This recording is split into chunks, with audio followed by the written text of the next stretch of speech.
तुम्हें यक्षिनी की तपस्या करनी होगी, क्योंकि सिर्फ वही है जो तुम्हें एक दिन में ढेर सारा धन दिलवा सकती है। यक्षिनी, ये क्या होती है? यक्षिनी को शिवजी की दासियां भी कहा जाता है। ये शब्द का अर्थ होता है जादू की शक्ति। ये 51 दिन की विधि है। अगले 51 दिन तक तुम्हें किसी निर्जन स्थान पर यह तपस्या करनी होगी। धन्यवाद बाबा, मेरी सारी समस्याएं हल हो जाएगी। लेकिन एक बात याद रहे, यक्षिनी तुम्हारे साथ पूरी जिंदगी रहेगी, और अगर तुम चाहो तो भी तुम्हारे कहने पर भी नहीं जाएगी। अगर तुमने उसकी बात नहीं मानी या उसकी इच्छा के विपरीत कुछ किया, तो उसने जितना तुम्हें दिया है उससे दुगना वो तुमसे छीन लेगी। याद रहे। नहीं बाबा, ऐसा कभी नहीं होगा। मैं हमेशा इस बात का ध्यान रखूंगा। तांत्रिक बाबा उसे सारी विधि बताते हैं। यह कहकर विजय वहां से चला गया, और अगले दिन से जैसे तांत्रिक बाबा ने बताया था वैसे ही उसने तपस्या करनी शुरू कर दी। अगले 51 दिन तक विजय ने अपने परिवार से दूरी बना ली, और 92वें दिन विजय हवन के सामने आंखें बंद करके तपस्या कर रहा था। तभी हवन की आग से एक सुंदर स्त्री बाहर आती है, जो उसे आवाज लगाती है। आंखें खोलिए, मैं आ गई हूँ। विजय ने आवाज सुनकर जल्दी से अपनी आंखें खोली, और उसने सामने जो देखा उसे विश्वास नहीं हो रहा था। पूरी जिंदगी में उसने इतनी सुंदर स्त्री नहीं देखी थी। वो बस उसे देखता ही रह गया। मैं हूँ यक्षिनी। तुमने मुझे मेरी आराधना करके यहाँ बुलाया है। आज से मैं तुम्हारे सारे काम सफल करूंगी, लेकिन उससे पहले तुम्हें मेरे 3 वचन मानने होंगे। बताइए, कौन से वचन?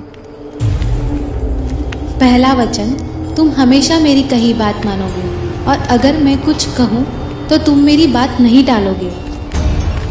दूसरा वचन, मेरे बारे में किसी को नहीं बताओगे। और तीसरा आखिरी वचन, मैं आज से पूरी जिंदगी तुम्हारे साथ रहूंगी, बिल्कुल तुम्हारी बीवी की तरह। तो मेरे अलावा दूसरी कोई भी स्त्री तुम्हारे पास नहीं आनी चाहिए, तुम्हारी बीवी भी नहीं। बोलो, मानते हो ये वचन? विजय ने बिना सोचे समझे कहा, हाँ मैं मानता हूं। मैं ये सारे वचन कभी नहीं तोड़ूंगा। यक्षिनी ये सुनकर बहुत खुश हुई, और उसने कहा, बताओ, क्या चाहते हो तुम? मैं चाहता हूँ कि मैं हमारे गांव का सबसे अमीर आदमी बन जाऊं। मेरे पास ढेर सारा धन, संपत्ति और जमीन जायदाद हो। ऐसा ही होगा।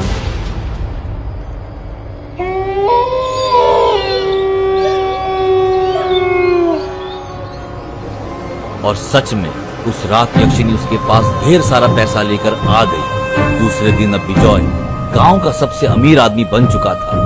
गांव के सब लोग सोचते, यहाँ तक कि कमला भी, कि विजय एक रात में इतना अमीर कैसे बना।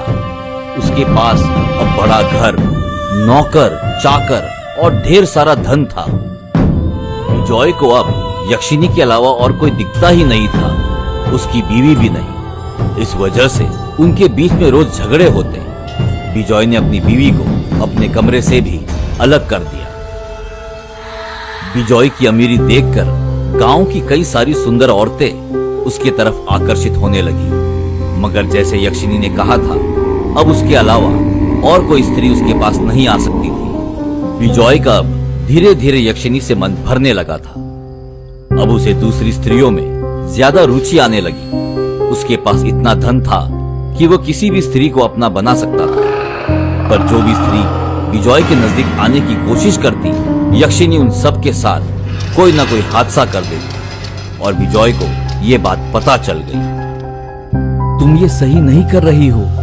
तुमने उन औरतों के साथ बहुत गलत किया। मैंने तुमसे पहले ही कहा था, मुझे सिद्ध करने का मतलब है कि तुम्हें पूरी जिंदगी मेरे साथ गुजारनी होगी, सिर्फ मेरे साथ। तुम्हें मैं जब कहूँ तब मुझे भोग चढ़ाना होगा, और अगर किसी दूसरी स्त्री ने तुम्हारे पास आने की कोशिश की या तुम किसी और के पास गए तो उसकी मौत और तुम्हारी बर्बादी तय है, समझे? विजय जानता था कि अब वो पूरी तरह से फंस गया है और इस समय वो कुछ नहीं कर सकता, वरना यक्षिनी उसका सारा धन संपत्ति उससे छीन लेगी और उसे बर्बाद कर देगी। मगर उस वक्त विजय की बीवी ने छुपकर ये सब देख लिया और उनकी बातें सुन ली। उसे पता चल गया कि आखिर विजय एक रात में इतना अमीर कैसे बना और क्यों उसने उसके साथ दूरियां बनाई।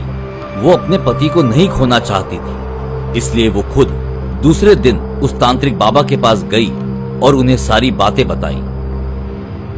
देखो, मैं तुम्हारी बात समझता हूं, पर मैं इन सब में तुम्हारी मदद नहीं कर सकता, क्योंकि विजय ने खुद उसे सिद्ध किया है, इसलिए अब मैं इसमें कुछ नहीं कर सकता।